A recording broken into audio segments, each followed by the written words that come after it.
പ്രിയമുള്ള മുഅ്മിനീങ്ങളെ, സഹോദരങ്ങളെ, അള്ളാഹുവിൻ്റെ വിശുദ്ധമായ കലാം, പരിശുദ്ധമായ ഖുർആൻ 24 സ്ഥലങ്ങളിലൂടെ നമ്മെ ഓർമ്മപ്പെടുത്തുന്ന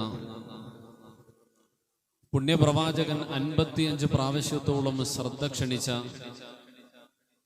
മഹാരഥന്മാരായ താബിഉകളും സ്വഹാബത്തും മുൻഗാമികളുമെല്ലാം 47 വട്ടം പല ഭാഗങ്ങളിലായി സന്ദർഭങ്ങളിലായി നമ്മുടെ ശ്രദ്ധയെ ക്ഷണിച്ച ശ്രദ്ധേയമായ സുപ്രധാനമായ ഒരു വിഷയമാണ് അൽ ഉഖൂവത്തുൽ ഇസ്ലാമിയ. മുസ്ലിം ലോകത്തിന്റെ സ്നേഹവും ഐക്യവും ഒരുമയും. മുസ്ലിമീങ്ങൾ പരസ്പരം ഐക്യത്തിലും ഒരുമയിലും കഴിഞ്ഞുകൂടുക എന്നത് ദീനീ ജീവിതത്തിന്റെ ദൈനംദിന ദീനീ ജീവിതത്തിൽ ഒരു വിശ്വാസി പാലിക്കേണ്ട ഏറ്റവും പരമപ്രധാനമായ വിഷയങ്ങളിൽ ഒന്നാണ്.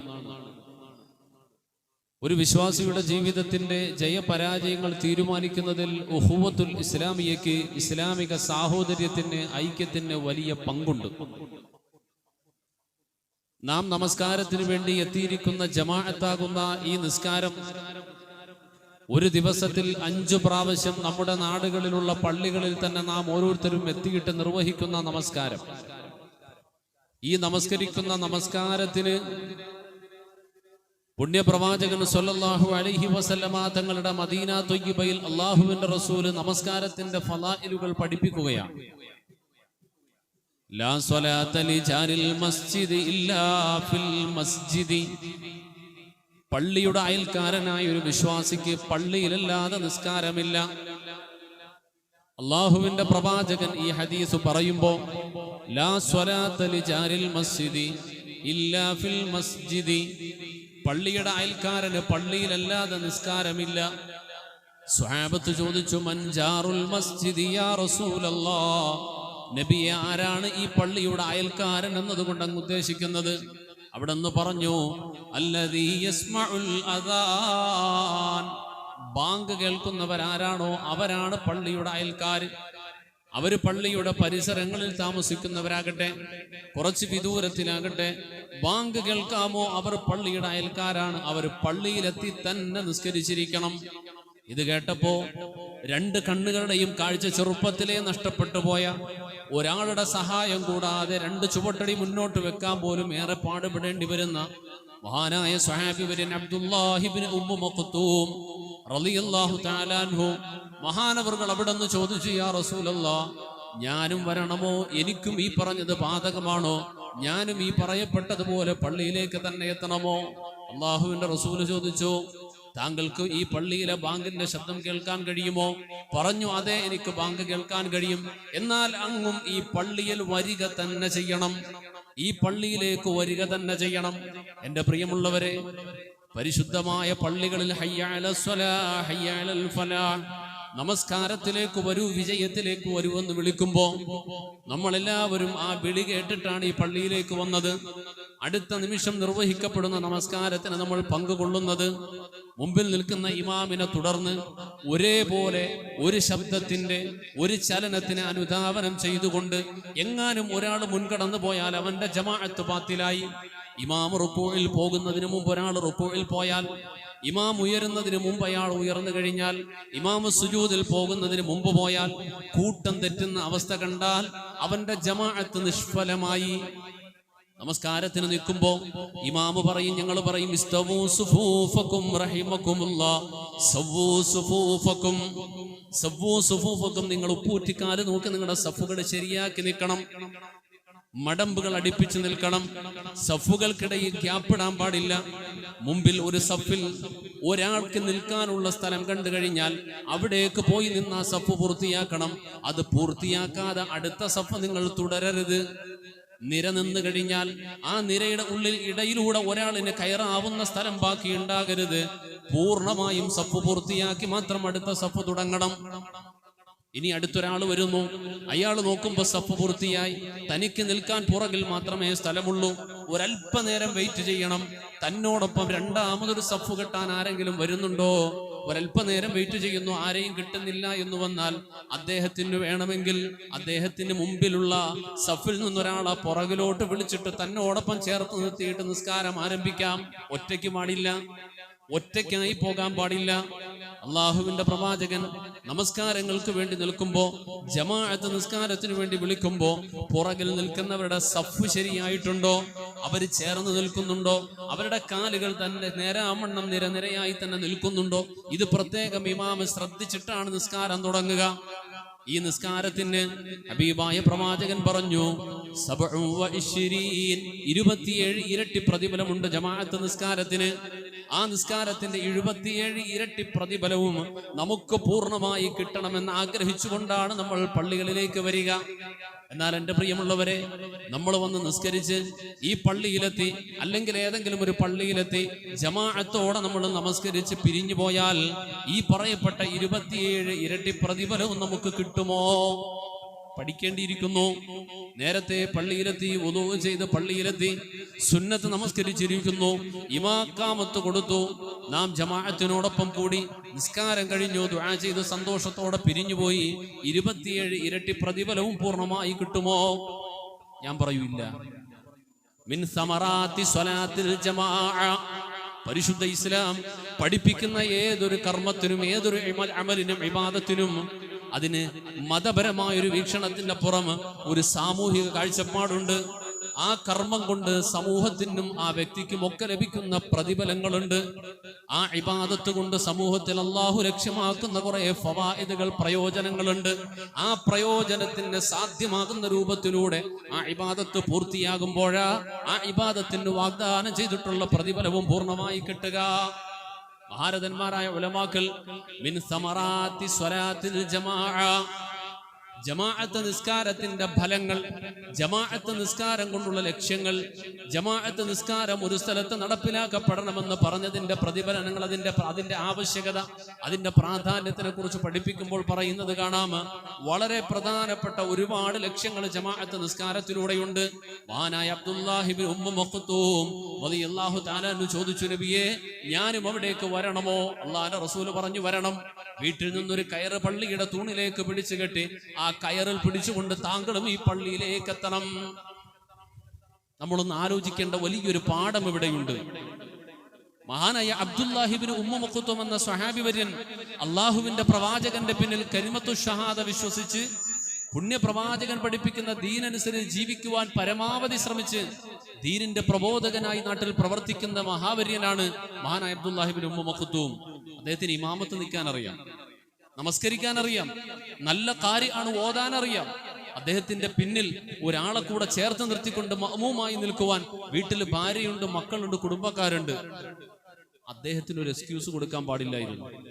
കാഴ്ചയില്ലല്ലോ, കണ്ണിന് കാഴ്ചയില്ല, ഇത്രയും കഷ്ടപ്പെടുത്തി ഈ പള്ളിയിലേക്ക് തന്നെ കൊണ്ടുവരേണ്ട ആവശ്യകത റസൂലുള്ളാഹി തങ്ങൾക്ക് ഉണ്ടായിരുന്നോ?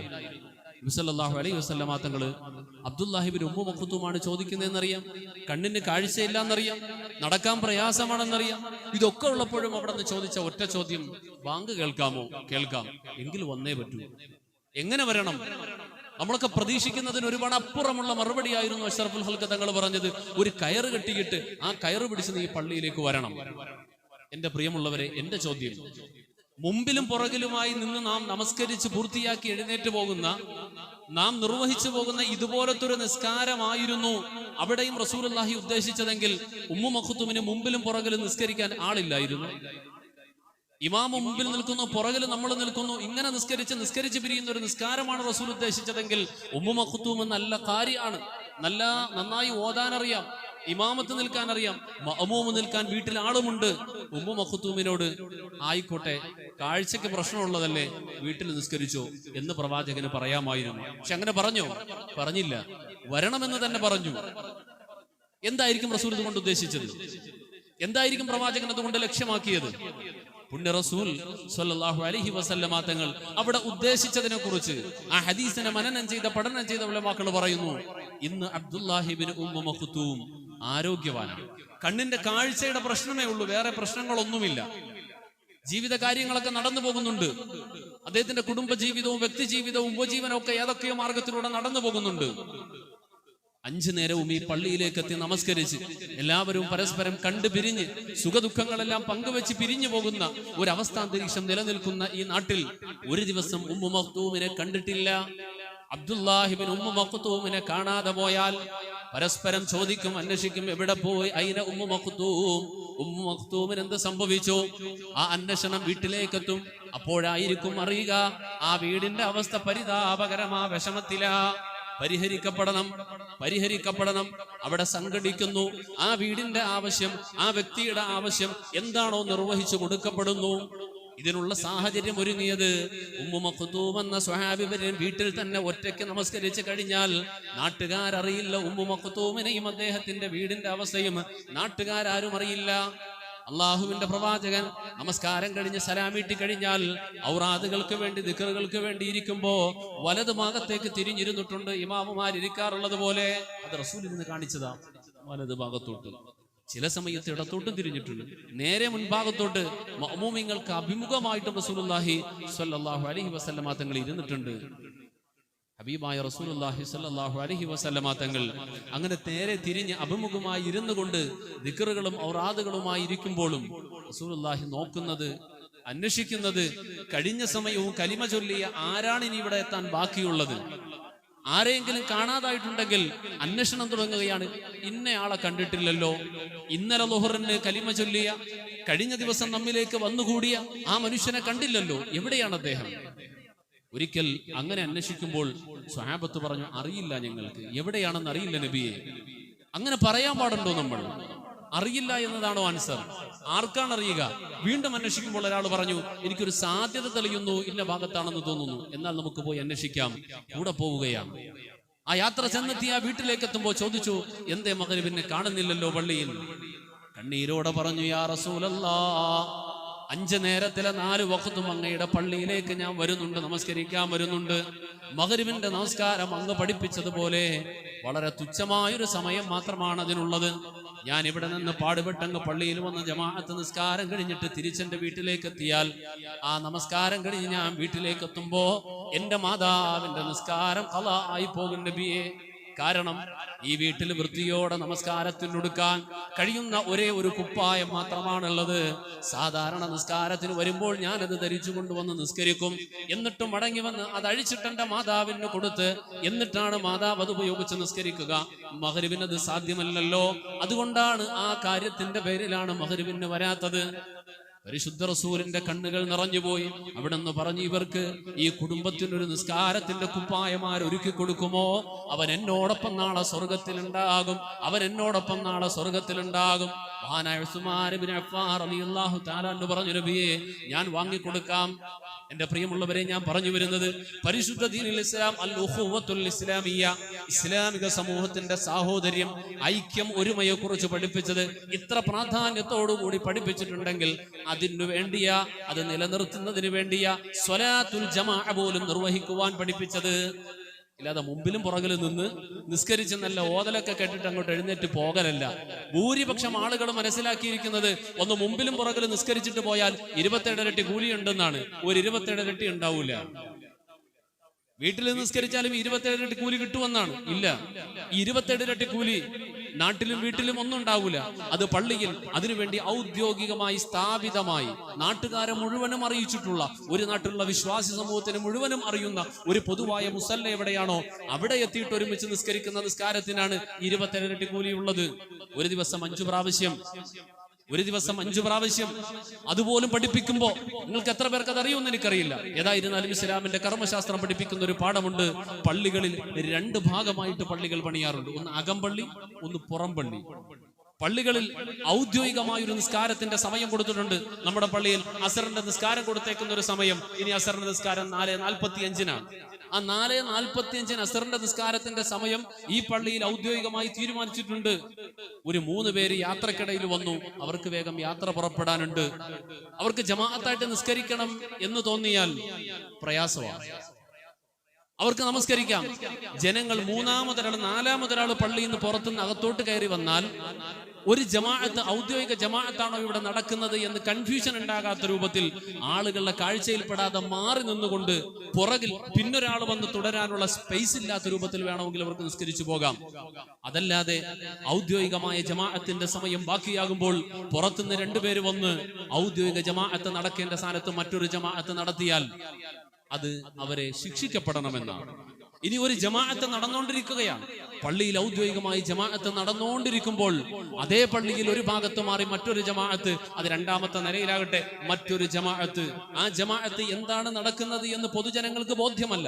ഇവിടെ ളുഹറിന്റെ നിസ്കാരം നടക്കുന്നു, പുറകിൽ വേറൊരു ളുഹറിന്റെ നിസ്കാരം നടക്കുന്നുവെങ്കിൽ രണ്ടാമത്തെ ജമാഅത്ത് തുടങ്ങിയ ഖൗമിനെ ഇസ്ലാമിക ഭരണകൂടമാണെങ്കിൽ കൊലപ്പെടുത്തണമെന്നാണ്, അവരെ വധിക്കണം, വധശിക്ഷയ്ക്ക് വിധേയമാക്കണമെന്നാണ്. അവർ നിസ്കരിച്ച നിസ്കാരമാണ്, അവർ നിർവഹിച്ചത് ഇബാദത്താണ്.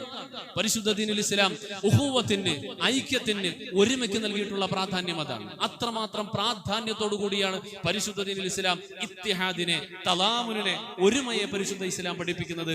അത്ര പ്രാധാന്യത്തോടു കൂടിയാണ്. ഔദ്യോഗികമായി നിലനിൽക്കുന്ന ആധികാരികമായ സംഘം, അതിനോടൊപ്പം ബാക്കിയുള്ളവർ ചേരുക, മുന്നോട്ട് പോവുക. അതിനിടയിൽ ഉൾക്കൊള്ളാൻ പറ്റാത്ത വിഷയങ്ങൾ വന്നാൽ തിരുത്തി കൊടുക്കാൻ പരമാവധി ശ്രമിക്കുക. ആ തിരുത്തൽ അവന്റെ അധികാരം നശിപ്പിച്ച് ഇപ്പുറത്തോട്ട് അധികാരം വരണം എന്നുള്ള ലക്ഷ്യത്തിലാകരുത്. അത്രമാത്രം ഐക്യവും ഈ ഒരുമയും നിലനിർത്തുക എന്ന ലക്ഷ്യത്തോടു കൂടി പരിശുദ്ധ ദീനിന് മുൻതൂക്കം കൊടുത്തുകൊണ്ടാകണം ആ പരിശ്രമങ്ങളെല്ലാം. അങ്ങനെയാകണം മുന്നോട്ടുള്ള പോക്കെല്ലാം. അള്ളാഹുവിന്റെ റസൂൽ നബിയുനാ മുഹമ്മദ് റസൂലുള്ളാഹി സ്വല്ലല്ലാഹു അലൈഹി വസല്ലമ തങ്ങൾ ഒരു നാട്ടിൽ ഒരു മുസ്ലിം എത്തി. ഒരു നാട്ടിൽ ഒരു മുസ്ലിം എത്തിക്കഴിഞ്ഞാൽ അവന്റെ ഒന്നാമത്തെ ബാധ്യത അവൻ അന്വേഷിക്കുക എന്നതാണ്. എന്നെ പോലെ ഈ നാട്ടിൽ എവിടെയെങ്കിലും ഒരു മുസ്ലിം ഉണ്ടോ?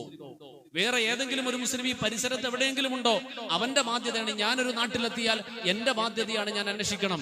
എവിടെ പോയി അന്വേഷിക്കണം? കിട്ടാവുന്ന വഴികളിലൂടെയൊക്കെ അന്വേഷിക്കണം. അപ്പോഴറിയാം അടുത്തൊരു ഫ്ലാറ്റ് ഉണ്ട്, അതിന്റെ 15ാമത്തെ നിലയിൽ ഒരു മുസ്ലിം കുടുംബം താമസിക്കുന്നുണ്ട്. ഏതെങ്കിലും മാർഗത്തിലൂടെ വിവരം കിട്ടിയാൽ അവിടെ പോകണം, അവരെ കാണണം, അവരുമായിട്ടുള്ള ബന്ധം സ്ഥാപിക്കണം. അവർ രണ്ടുപേരും ഒന്നായി മാറി ഇവർ രണ്ടുപേരും ചേർന്നുകൊണ്ട് വീണ്ടും അന്വേഷിക്കണം. നമ്മുടെ നാട്ടിൽ ഇനി എത്ര മുസ്ലിമീങ്ങൾ ബാക്കിയുണ്ട്? വീണ്ടും അന്വേഷിക്കണം. ആ അന്വേഷണം അവർ അന്വേഷിച്ചുകൊണ്ട് ഇരിക്കുന്നതിനനുസരിച്ച് എത്ര പേരുണ്ടോ ആളുകൾ കാണുന്നു. 3 പേരായി കഴിഞ്ഞാൽ ഈ 3 പേരും കൂടി ഒരുമിച്ച് ഒരു സ്ഥലത്തായി അവർ ഒരുമിച്ച് കൂടിക്കൊണ്ട് കൃത്യമായിട്ടും റസൂലുള്ളാഹി സ്വല്ലല്ലാഹു അലൈഹി വസല്ലമ തങ്ങൾ അരുൾ ചെയ്തതുപോലെ ക്രമമായിട്ട് ജമാഅത്തായിട്ട് തന്നെ നിസ്കരിച്ചിരിക്കണം, നിർവഹിച്ചിരിക്കണം. നബിയുനാ റസൂലുള്ളാഹി സ്വല്ലല്ലാഹു അലൈഹി വസല്ലമ തങ്ങൾ അരുൾ ചെയ്യുകയാണ്, മാ മിൻ സലാത്തിൻ ഫീ ഖറിയ വലാ ബദുവിൻ. 3 മുഅ്മിനീങ്ങൾ ഒരു നാട്ടിലുണ്ടായി, ഒരു ഗ്രാമത്തിലുണ്ടായി, അല്ലെങ്കിൽ ഒരു മലഞ്ചെരുവിൽ 3 മുഅ്മിനീങ്ങൾ ഒരുമിച്ച് കൂടി. ലാ തുഖാമു ഫീഹിമുസ് സ്വലാ, എന്നിട്ട് അവർ 3 പേരും ഒരുമിച്ച് കൂടി അവിടെ ജമാഅത്തായി നമസ്കാരം നിർവഹിക്കപ്പെടുന്നില്ല എങ്കിൽ ഇല്ലാ ഖദിസ്തഹ്വദ അലൈഹിമുശ് ശൈത്താൻ, പിശാച് അവരെ വലം ചെയ്യുന്നതാ, പിശാച് അവരെ പിടികൂടുന്നതാ. 3 മുസ്ലിമീങ്ങൾ ഒരു നാട്ടിലുണ്ടോ അവർ ഒരുമിച്ച് കൂടണം. ഓരോ സമയത്തും അവർ ഒരുമിച്ച് ജമാഅത്തോടെ നിസ്കരിക്കണം. ഫഅലൈക്കും ബിൽ ജമാഅ, നിങ്ങൾ ജമാഅത്തിനെ, സംഘബലത്തിനെ, ഐക്യത്തിനെ നിങ്ങൾ ഒരുമയെ നിലനിർത്തണം. ഫഇന്നമാ യഅകുലു ദിഅബ മിനൽ ഖാസിയ ഫഇന്നമാ യഅകുലു ദിഅബു അൽ ഗനമുൽ ഖാസിയ. സൈഡിൽ നിൽക്കുന്ന കൂട്ടത്തിന്റെ ഏറ്റവും അവസാന ഭാഗത്ത് നിൽക്കുന്ന ആടിനെയാണ് ചെന്നായ വന്ന് പിടിച്ചു കൊണ്ടുപോവുക. വലിയൊരു ആട്ടിൻകൂട്ടം, വലിയൊരു ആട്ടിൻപട്ടത്തിനെ കണ്ടാൽ അതിന്റെ ഇങ്ങേയറ്റത്ത് ആ 100 കണക്കിന് ആടുകളുടെ കൂട്ടത്തിലെ ഏറ്റവും അവസാന റോയിൽ കാണുന്ന ഏതാണോ അതിനെയാണ് ചെന്നായ വന്ന് പിടിച്ചു കൊണ്ടുപോവുക. അതുകൊണ്ട് നിങ്ങൾ കൂട്ടത്തിന്റെ ഉള്ളിലേക്ക് കയറി നിൽക്കാൻ ശ്രമിക്കൂ എന്നാണ് നബിയുനാ റസൂലുള്ളാഹി സ്വല്ലല്ലാഹു അലൈഹി വസല്ലമ തങ്ങൾ പഠിപ്പിച്ചത്. ഇന്നമൽ മുഅ്മിനു ലിൽ മുഅ്മിനി കൽ ബുനിയാൻ യശുദ്ദു ബഅ്ളുഹു ബഅ്ളാ. ഒരു കെട്ടിടം പോലെയാണ് ഒരു മുസ്ലിം തന്റെ മറ്റൊരു മുസ്ലിമായ സഹോദരന് ഒരു കെട്ടിടം പോലെയാണ്. അതിന്റെ ഒരു കട്ടപ്പറയാണ് ഞാൻ ഈ ചുമരിന്റെ ഇതിന്റെ ബലത്തിന് ഞാൻ വേണ്ടതുപോലെ പങ്കാളിയാവൂല എന്നവർ. ആ കെട്ടിടത്തിന്റെ ബലം മുഴുവനും അത് ബാധിക്കും. അങ്ങനെ പറയാൻ പാടില്ല. അവൻ ഒരുമിച്ച് തന്നെ നിൽക്കണം എന്നതാണ്. അൽ മുസ്ലിമു മിനൽ മുസ്ലിം അൽ മുസ്ലിമു മൻ സലിമൽ മുസ്ലിമൂന മിൻ ലിസാനിഹി വയദിഹി. ഒരു മുസ്ലിമോ മറ്റൊരു മുസ്ലിമിന്റെ എല്ലാ അർത്ഥത്തിലുമുള്ള സപ്പോർട്ടർ ആവുകയാണ് വേണ്ടത്, അവന്റെ എതിരാളിയാവുകയല്ല. അവന്റെ നാവിൽ നിന്ന്, പെരുമാറ്റത്തിൽ നിന്ന്, ഇടപെടലുകളിൽ നിന്ന്, സ്വാധീനത്തിൽ നിന്ന് എല്ലാ വശങ്ങളിലൂടെയും ഒരു മുസ്ലിമോ മറ്റൊരു മുസ്ലിമിന്റെ ഏറ്റവും വലിയ സഹായിയായിട്ടാവുക എന്നതാണ് വേണ്ടത്, അല്ലാതെ അവന്റെ ശത്രുവായി മാറുക എന്നതല്ല. അതുപോലെ പൊതു സമൂഹത്തിനാകമാനവും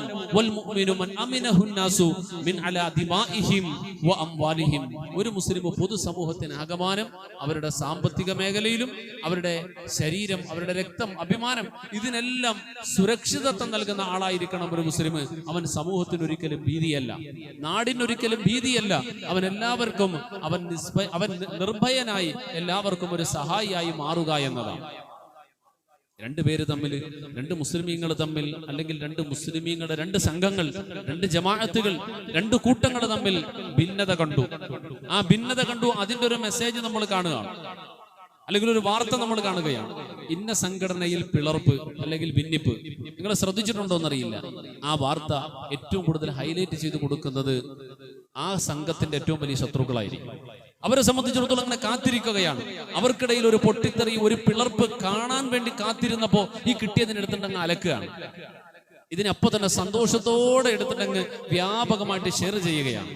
ഒരു മുസ്ലിം ഒരിക്കലും ഈ പരിപാടി ചെയ്യാൻ പാടില്ല. രണ്ട് മുസ്ലിമീങ്ങൾ പരസ്പരം ശത്രുത കാണിച്ചു, അവർ പരസ്പരം തമ്മിലടിക്കുന്ന രംഗം കണ്ടു കഴിഞ്ഞാൽ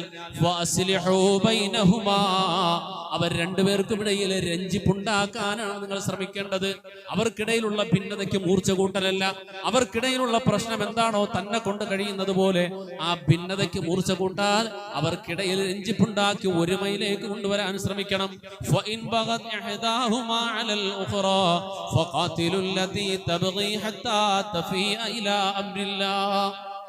എന്നിട്ട് അതിൽ ഒരു കൂട്ടം അവർ തെറ്റിന്റെ പക്ഷത്തിലാണ്, അക്രമത്തിന്റെ പക്ഷത്തിലാണ്, അവർ ന്യായവും നീതിയും നോക്കുന്നില്ല, അവർ പരിധി വിട്ടുകൊണ്ട് അവർ ദുനിയാവിന്റെയും പിശാചിന്റെയും പക്ഷത്തിലാണുള്ളത് എങ്കിൽ അവർക്കെതിരിൽ നിങ്ങളും സംഘടിക്കണം. അവസാനം അവരെ നന്മയിലേക്ക് കൊണ്ടുവരണം, എന്നിട്ട് അവരെ നന്നാക്കണം. എന്നിട്ട് അവർക്കിടയിൽ നിങ്ങൾ ഒരുമിപ്പിച്ച് അവരെ രഞ്ജിപ്പിലാക്കി, അവരെ സൗഹൃദത്തിലാക്കി, അവർക്കിടയിലുള്ള ഭിന്നത അവസാനിപ്പിക്കുവാനാണ് നിങ്ങൾ ശ്രമിക്കേണ്ടത്. ഇന്നമൽ മുഅ്മിനൂന ഇഖ്വ, മുഅ്മിനീങ്ങൾ എല്ലാവരും, സത്യവിശ്വാസികൾ എല്ലാവരും സഹോദരങ്ങളാണ്. ഫഅസ്ലിഹു ബൈനഹും, അവർക്കിടയിൽ നിങ്ങൾ രഞ്ജിപ്പുണ്ടാക്കണം, ഒരുമയുണ്ടാക്കണം. എന്തേ കാരണം? ലോകത്ത് ലക്ഷ്യമറിയാതെ, എവിടേക്കാണ് സഞ്ചരിക്കേണ്ടതെന്ന് ലക്ഷ്യമറിയാതെ അലഞ്ഞു തിരിഞ്ഞു നടക്കുന്ന മാനവകുലത്തിന് ലക്ഷ്യത്തിലേക്ക് എത്തിക്കാൻ നിയോഗിതരായ ഒരു സമൂഹമാണ് ഞാൻ നിങ്ങൾ മുസ്ലിമീങ്ങൾ. ആ മുസ്ലിമീങ്ങളാകുന്ന വേലികൾ, കാവൽക്കാര് ആരാണോ സമൂഹത്തിന്റെ ഉത്തരവാദിത്തം ഏൽപ്പിക്കപ്പെട്ടവർ, ഇവര് തന്നെ വഴിതെറ്റി എങ്ങോട്ടാണ് പോകേണ്ടത്, എങ്ങനെയാണ് സഞ്ചരിക്കേണ്ടത് എന്നറിയാത്ത കോലത്തിലായി കഴിഞ്ഞാൽ ഏറ്റവും വലിയ അപകടം അവിടെ നിന്നായിരിക്കും തുടങ്ങുക. അള്ളാഹുവിന്റെ റസൂല് പറഞ്ഞു, നിങ്ങളുടെ രക്ഷിതാവ്, നിങ്ങളുടെ റബ്ബ് നിങ്ങൾക്ക് വേണ്ടി ഇഷ്ടപ്പെടുന്ന 3 കാര്യങ്ങളുണ്ട്. ഇന്നല്ലാഹ യർളാ ലക്കും സലാസ, ഇന്നല്ലാഹ യർളാ ലക്കും സലാസ, 3 കാര്യങ്ങൾ അള്ളാഹു നിങ്ങൾക്ക് വേണ്ടി ഇഷ്ടപ്പെടുന്നു. അതുപോലെ 3 കാര്യങ്ങൾ നിങ്ങൾക്ക് വേണ്ടി വെറുക്കുകയും ചെയ്യുകയാണ്. വയക്റഹു ലക്കും സലാസ്, 3 കാര്യങ്ങൾ നിങ്ങൾക്ക് വേണ്ടി വെറുക്കുകയും ചെയ്യുന്നു. ഫയർളാ ലക്കും മൻ തഅബുദൂ, ഒന്നാമത്തെ അള്ളാഹു നിങ്ങൾക്ക് വേണ്ടി ഇഷ്ടപ്പെടുന്ന കാര്യം അള്ളാഹുവിനെ മാത്രമായി നിങ്ങൾ ആരാധിക്കുക എന്നതാണ്. പടച്ചറബിനെ മാത്രം നിങ്ങൾ വണങ്ങുകയാണ്. വലാ തുശ്രികൂ ബിഹി ശൈആ, അവനോട് നിങ്ങൾ ആരാധനയിൽ ഒരു വസ്തുവിനെയും പങ്കു ചേർക്കാതിരിക്കുക. മൂന്നാമത്തേത് വഅൻ തഅതസിമൂ ബിഹബിലില്ലാഹ്, അള്ളാഹുവിന്റെ കയറിനെ, പാർശ്വത്തിന് നിങ്ങൾ മുറുകെ പിടിക്കണം. എല്ലാ ജുമഅയിലെയും ഖുതുബയിൽ ഈ ഉള്ളവൻ ഓതാറുള്ള ഖുതുബയുടെ വചനങ്ങൾ നിങ്ങൾ കേൾക്കാൻ കഴിയും. അമ്മാ ബഅദു ഫയാ അയ്യുഹന്നാസ് ഉസീകും ഇബാദല്ലാഹി വ ഇയ്യായ ബിനഫ്സി അവ്വലൻ ബിതഖ്വല്ലാഹ്, തഖ്വ കൊണ്ടുള്ള വസിയത്ത്.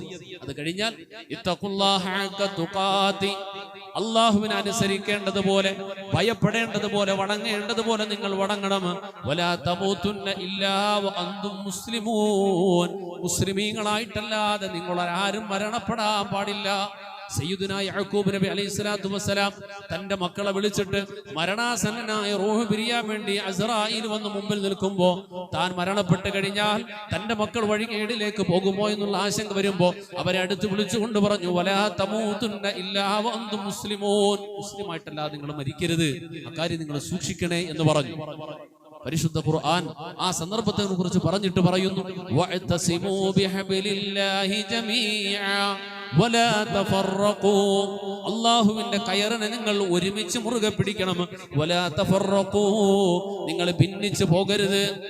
വഅതസിമൂ ബിഹബിലില്ലാഹി ജമീഅ വലാ തഫറഖൂ വദ്കുറൂ നിഅമതല്ലാഹി അലൈക്കും ഇദ് കുന്തും മഅതാആ, അവർക്കിടയിൽ നിലനിന്നിരുന്ന സ്വഹാബത്ത് മദീനയിലേക്ക് എത്തുമ്പോൾ, മക്കയിൽ നിന്നും നബിയും സ്വഹാബത്തും മദീനയിലേക്ക് എത്തുമ്പോൾ ഔസ് ഖസ്റജ് എന്ന ജൂത ഗോത്രങ്ങൾ 40 വർഷത്തോളം ഒരേപോലെ യുദ്ധം ചെയ്തിരുന്നു. നിസ്സാരമായ കാരണങ്ങളുടെ പേരിൽ. എന്തിനു വേണ്ടിയാണ് യുദ്ധം അറിയില്ല. നിസ്സാരമായ കാരണങ്ങളുടെ പേരിൽ ദ്വന്ദ്വമായ യുദ്ധം നടന്നിരുന്നു.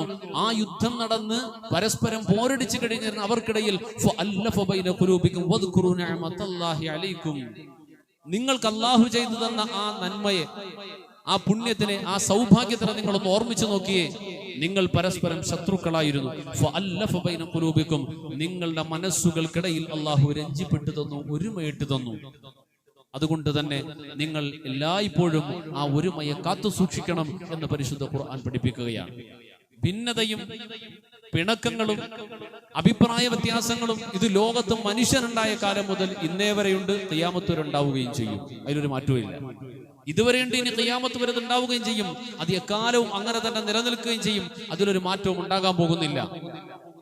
എന്നാൽ ഒരുമ അല്ലെങ്കിൽ ഒരുമിച്ച് നിൽക്കേണ്ട സാഹചര്യങ്ങൾ വന്നാൽ ആ ഒരുമിച്ച് നിൽക്കേണ്ട സാഹചര്യങ്ങളിലെങ്കിലും ഒരുമിച്ച് നിൽക്കുന്നതിൽ നമ്മൾ ഒരു തരത്തിലുമുള്ള വിട്ടുവീഴ്ച കാണിക്കാൻ പാടില്ല എന്നതാണ്. സാമൂഹിക വിഷയങ്ങൾ, മുസ്ലിം ഉമ്മത്തിന്റെ പൊതുവായ പ്രശ്നങ്ങൾ, അത് വരുമ്പോഴെങ്കിലും അവിടെയെങ്കിലും ഒരുമിച്ച് നിൽക്കുവാൻ ശ്രമിക്കേണ്ടതുണ്ട്. ഒന്ന് ആലോചിച്ച് നോക്കിയേ, ഒരാള് മുസ്ലിമായ ഒരു വ്യക്തി അല്ലെങ്കിൽ മുസ്ലിം സമൂഹത്തിന് നേരെ മറ്റൊരു വിഭാഗം ഏതെങ്കിലും തരത്തിലുള്ള ഒരു നീക്കം നടത്തിയാൽ അത് തനിക്കെതിരിലോ അല്ലെങ്കിൽ ആ സംഘത്തിനെതിരിലോ മാത്രമല്ല, ഇത് ഇസ്ലാമിനെതിരാണെങ്കിൽ അതങ്ങനെ തന്നെ മനസ്സിലാക്കാനും അതിനു വേണ്ടിയിട്ട് സപ്പോർട്ട് ചെയ്യേണ്ടത് സപ്പോർട്ട് ചെയ്യുകയും ചെയ്യുന്നതിന് പകരം അത് എന്നെ ബാധിച്ചിട്ടില്ലല്ലോ, എന്നിലേക്ക് വന്നിട്ടില്ലല്ലോ എന്നല്ല ചിന്തിക്കേണ്ടത്. അത് എന്റെ അടുക്കലേക്ക് എത്തിയിട്ടില്ലല്ലോ എന്ന് ചിന്തിച്ചുകൊണ്ട് മാറി നിൽക്കുകയല്ല വേണ്ടത്. ഇസ്ലാമിന്റെ ശത്രുക്കൾ ലോകത്ത് ആധിപത്യത്തിലേക്ക് എത്തിയത് ഞാൻ മുമ്പ് കഴിഞ്ഞു പോയപ്പോ പറഞ്ഞു പോയിട്ടുണ്ട്. ലോകത്തിന്റെ 57 കോടി ജനങ്ങൾ, ലോകത്തിന്റെ 57% ജനങ്ങളെ ഭരിച്ചിരുന്ന ഒരു ചെറിയ 2% വരുന്ന ജനത, ലോകത്തെ 57% വരുന്ന ജനതയെ നിയന്ത്രിച്ചത് അന്ന് കടലിലൂടെ സഞ്ചരിക്കുന്ന കപ്പലുകളിൽ ഭൂരിപക്ഷം വരുന്ന 5-3 കപ്പലുകളും അവരുടെ പതാക പാറിക്കൊണ്ടായിരുന്നു പോയിരുന്നത് എങ്കിൽ അതിനെല്ലാം അവർ ഉപയോഗപ്പെടുത്തിയത് ഭിന്നതയായിരുന്നു. ഇടയിൽ ശിഥിലീകരണം ഉണ്ടാക്കിക്കൊണ്ടായിരുന്നു. ഭിന്നതയിലൂടെയാണ് അവർ ഇതിനിടയിൽ കടന്നു വന്നിട്ടുള്ളത്. സ്വാഭാവികമാണ്, അഭിപ്രായങ്ങൾക്ക് വ്യത്യാസങ്ങൾ വരാം. ഒരേ അഭിപ്രായത്തിൽ മനുഷ്യരുണ്ടാകണമെന്നില്ല. ഇസ്ലാമിന്റെ കർമ്മശാസ്ത്രം ഇന്ന് നമ്മുടെ മുമ്പിൽ 4 പഴയ കാലത്ത് അതിനേക്കാൾ കൂടുതലുണ്ടായിരുന്നു. ആധികാരികമായി ക്രോഡീകൃതമായി ബാക്കിയായത് ഈ 4 മാത്രമായി. അതുകൊണ്ട് ആ 4 നിലനിൽക്കുന്നു. 4-ാം നൂറ്റാണ്ടിലും 5-ാം നൂറ്റാണ്ടിലും ഒക്കെ അതിനേക്കാൾ ഒരുപാടുണ്ടായിരുന്നു. അതിനുള്ള കഴിവുള്ള ആളുകൾക്ക് അത് ജായിസുമായിരുന്നു. കാലം കഴിയുന്നതിനനുസരിച്ച് വിജ്ഞാനവും അറിവും അത് മനസ്സിലാക്കാനുള്ള സാഹചര്യങ്ങളും ഒക്കെ കുറയുന്നതിനനുസരിച്ച് അറിവുള്ള ആളുകളോടൊപ്പം കൂടിക്കൊണ്ടായിരുന്നു ജനങ്ങൾ ജീവിച്ചു വന്നിരുന്നത്. മഹാനായ അലി ഇബ്നു അബീ ത്വാലിബ് റളിയല്ലാഹു തആല ഖിലാഫത്ത് നടത്തുന്ന കാലം റസൂലുള്ളാഹി സ്വല്ലല്ലാഹു അലൈഹി വസല്ലമ തങ്ങളുടെ ഏറ്റവും പ്രിയപ്പെട്ട കുടുംബാംഗമാണ്. പരിശുദ്ധ ദീനിലേക്ക് ആദ്യമായി കുട്ടികളുടെ കൂട്ടത്തിൽ വന്നയാളാണ്. അതേപോലെ നബി തങ്ങളുടെ കുടുംബത്തിൽ തന്നെയുള്ള മറ്റൊരാളാണ് മുആവിയത്ത് ഇബ്നു അബീ സുഫിയാൻ. അബൂ സുഫിയാൻ റളിയല്ലാഹു തആല അൻഹുവിന്റെ മകൻ മുആവിയ റളിയല്ലാഹു തആല അൻഹു. മുആവിയ റളിയല്ലാഹു തആല സിറിയയിലെ ഗവർണറായിരുന്നു. സിറിയയിലെ ഗവർണറായിരിക്കുമ്പോൾ മഹാനായ അലി ഇബ്നു അബീ ത്വാലിബ് റളിയല്ലാഹു തആല ഖലീഫയായി മാറി. ഉസ്മാൻ റളിയല്ലാഹു തആല കാലഘട്ടത്തിലെ സിറിയയിലെ ഗവർണറാണ് മുആവിയ റളിയല്ലാഹു തആല അൻഹു. അങ്ങനെ ഇരിക്കുമ്പോഴാണ് ഉസ്മാൻ റളിയല്ലാഹു തആല വഫാത്താകുന്നത്. അത് കഴിഞ്ഞപ്പോൾ പുതിയ ഖലീഫയായി മദീനയിൽ അലി ഇബ്നു അബീ ത്വാലിബ് റളിയല്ലാഹു തആല കടന്നു വന്നു. അധികാരത്തിന്റെ കസേരയിൽ ജനങ്ങളെ നിയന്ത്രിച്ചുകൊണ്ടും ജനങ്ങൾക്ക് സേവനം ചെയ്തുകൊണ്ടും കുറെ വർഷം മുന്നോട്ട് പോയ മുആവിയ റളിയല്ലാഹു തആല ഒരു പുതിയ ഭരണാധികാരിയുടെ കീഴിൽ, മറ്റൊരു തന്റെക്കാളും മുകളിൽ വേറൊരു ഭരണാധികാരിയുടെ കീഴിലായി വീണ്ടും ഗവർണറായി തന്നെ തുടരുക എന്ന വിഷയം സ്വാഭാവികമായി മനുഷ്യർക്കിടയിലൊക്കെ പിശാച് കൂടിയിട്ട് ചിന്തിപ്പിക്കാവുന്ന ചിന്തകളൊക്കെ തന്റെ കൂടത്തിലുള്ള പരിവാരങ്ങളിൽ പലരും ഒക്കെ ചിന്തിപ്പിക്കാൻ തുടങ്ങി. ചെറിയ തോതിൽ സ്വാരസ്യങ്ങൾ ഉണ്ടായി, അതിനിടയിൽ ചെറിയ ഭിന്നതയൊക്കെ ഉണ്ടായി.